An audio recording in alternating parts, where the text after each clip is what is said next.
Hai guys, welcome back to my channel.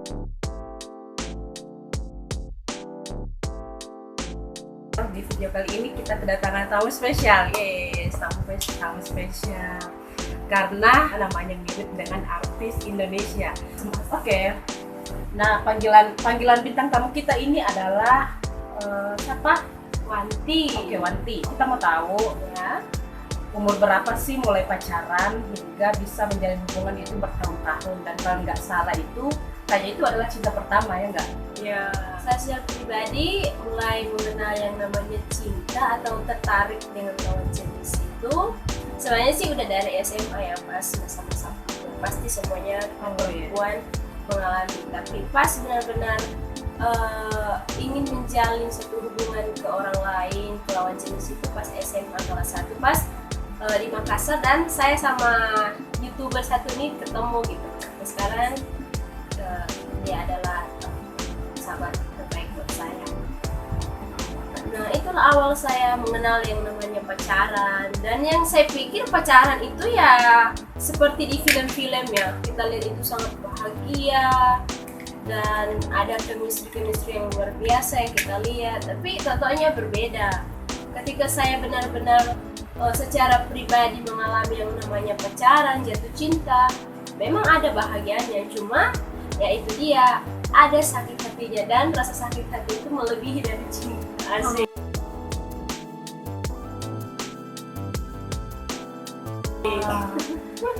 Terus selama pacaran itu berapa tahun kira-kira? Nah, saya mulai pacaran itu kelas 1 SMA, tapi itu istilah zaman sekarang itu cinta monyet ya. Pernah nggak cinta monyet? Pernah Cinta kan? monyet? Kayaknya nggak pernah sih. Aku Aku serius. Nah, kenal namanya cinta, pacaran gitu, tapi dikenal sebagai cinta monyet. Nah, pas kelas 2 saya kenal satu pria atau laki-laki. Ya iya Nah. dong. Pacarnya pria. Iya. Terus dari situ someone ini menggugah hati saya. Dia berbeda dari laki-laki atau pria yang saya kenal sebelumnya yang pernah dekat dengan saya. Dia nih adalah salah satu orang yang benar-benar membuat saya merasa bahwa pacaran itu tidak hanya sebatas pacaran, tetapi harus ada tujuan dari pacaran itu, yaitu pernikahan. Asik. Lama itu bukan hanya umurnya saja yang dewasa, tapi pemikirannya dewasa juga, karena kan udah mengarah kepada pernikahan. Iya.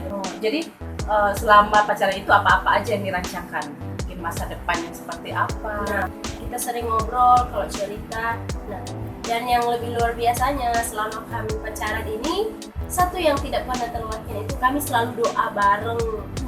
Memuji Rohani Tuhan. banget ya. Iya benar. Jadi sampai saya mikir ini nggak salah lagi, ini udah jodoh saya nih. Betul. Tinggal saya selesaiin sekolah saya, langsung kita nikah. Tetapi ternyata tidak seperti yang saya bayangkan. Oke. Dari kelas 2 itu kira-kira tahun berapa ya? Saya mulai pacaran serius itu, yang punya tujuan pacaran itu saya kelas 2 SMA itu 2014, itu udah 7 tahun lalu ya. Kita jadian itu masih tanggal 26 Agustus 2014.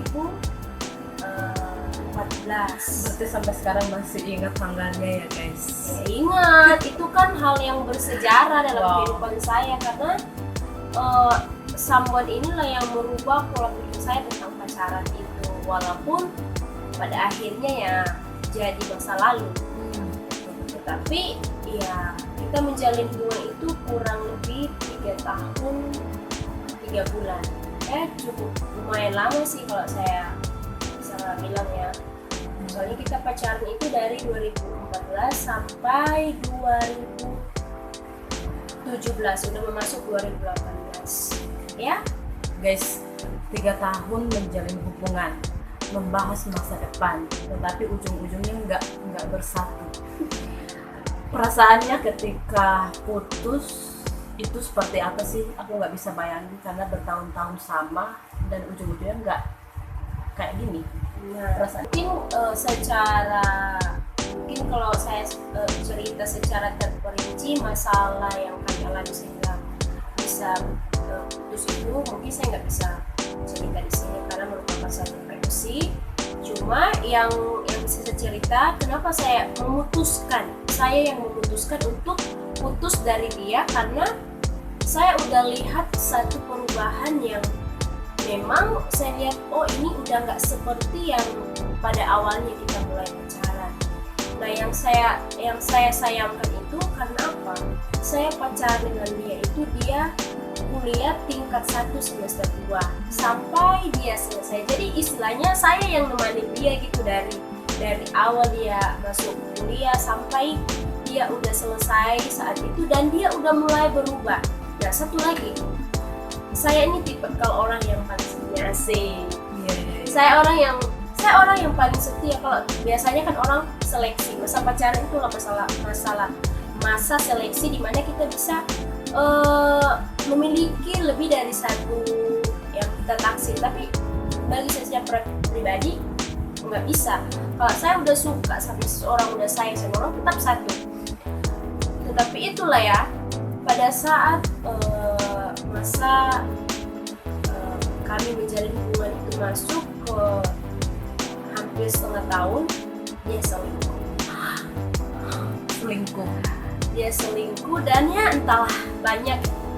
Tetapi karena namanya masih sayang, masih cinta, waktu dia minta balikan memang awalnya saya tolak. Tetapi saya juga masih mikir ya, pasti dia bisa berubah kok, dia kan manusia, dia punya pikiran. Jadi saya bilang saya harus kasih kesempatan. Padahal pada saat itu saya belum sekolah Alkitab, jadi saya belum tahu itu yang namanya mengampuni dan lain sebagainya. Tapi emang dari naluri saya sebagai diri saya, sebagai perempuan itu cinta saya, kasih sayang saya itu menghapus semua kesalahan dia. Karena saking cintanya, jadi saya kasih kesempatan sampai pada akhirnya kita benar-benar putus. Dari rasa cinta itu bisa menghapus kesalahan orang yang kita sayangi, maksudnya gini, walaupun dia lakuin kesalahan, tapi karena cinta kita terlalu besar untuk dia, jadi kita bisa maafkan dia. Walaupun dia selingkuh sekalipun, kita bisa maafkan karena rasa cinta kita lebih besar dari kesalahan dia. Intinya karena saya udah di posisi ini, jadi saya bisa mengatakan bahwa ketika kita mencintai seseorang, dia melakukan kesalahan apapun, pasti kita bisa memaafkan. Luar biasa. Berarti teman-teman, kalau misalnya kita menjadi hubungan, berarti harus dilandasi dengan cinta yang benar-benar tulus. Tetapi di sini saya belajar bahwa cinta itu tidak buta sebenarnya. Terkadang kan kita mencintai seseorang itu terlalu buta, jadi walaupun dia salah kita tetap mau gitu. Walaupun istilahnya sekarang bahasa kerennya itu toksik ya. Tapi setelah itu saya belajar bahwa cinta itu tidak buta, tapi cinta itu memiliki pengertian di mana cinta itu akan saling membangun satu sama lain. Tapi dalam hubungan saya yang kurang lebih 3 tahun lebih itu, pada awalnya pertengahan emang saya katakan saya bahagia, saya mendapatkan sosok laki-laki yang membawa saya lebih dewasa berpikir.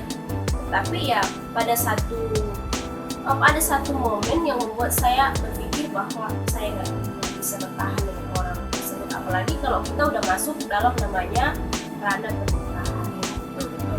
Nah sekarang kan udah putus bertahun-tahun, apakah masih ada kontak atau komunikasi yang baik di balik pertemuan itu? Udah memang diputuskan? Semenjak saya putuskan, saya ingat banget tanggal putusnya. Saya ini tipikal orang yang mengingat hal-hal yang momen-momen yang membuat saya, oh saya pernah di titik ini, saya pernah di titik ini. Nah saya putus itu pada tanggal 24 Desember 2017 pas masuk 2018. Jadi benar-benar kurang lebih 3 tahun 3 bulan saya bicara dengan dia. Karena satu dan hal, saya harus putuskan, saya sendiri yang harus putuskan, walaupun memang sakit saat itu, saya yang memutuskan, tapi saya harus menanggung sakitnya karena memang saya sangat mencintai dan menyayangi orang tersebut. Tapi satu hal yang saya pikir bahwa bukan hanya pada masa pacaran ini saya akan bersama-sama. dalam masa jangka waktu tertentu, tapi kalau udah masuk pernikahan itu nggak akan, apalagi di kalangan kita kan nggak bisa cerai gitu kalau udah nikah. Untuk itu saya memutuskan untuk benar-benar putus, dan pada saat itu sakit, benar-benar sakit, sampai bisa dibilang saya doain secara khusus dan saya puasai. Wow. Sampai saya bisa melepaskan semua rasa sakit hati, rasa sayang dan sebagainya, pokoknya bersih. Oke. Nah, teman-teman bisa bayangin rasa sakitnya itu seperti apa, karena dia sendiri ngomong kalau saya sampai puasain, sampai doain. Nah, kadang-kala kan kalau misalnya kita sakit hati, ya udahlah kita anggap ya udah biasa aja. Tapi ini sakitnya itu kayak gimana sampai dipuasain dan didoain. Tapi sebenarnya yang saya tahu dari sini, setelah dia memutuskan komunikasi, ternyata cowok itu udah bukan dibilang berhenti di situ saja, tetapi sekarang dia malah minta balikan. Nah, apa yang terjadi gitu?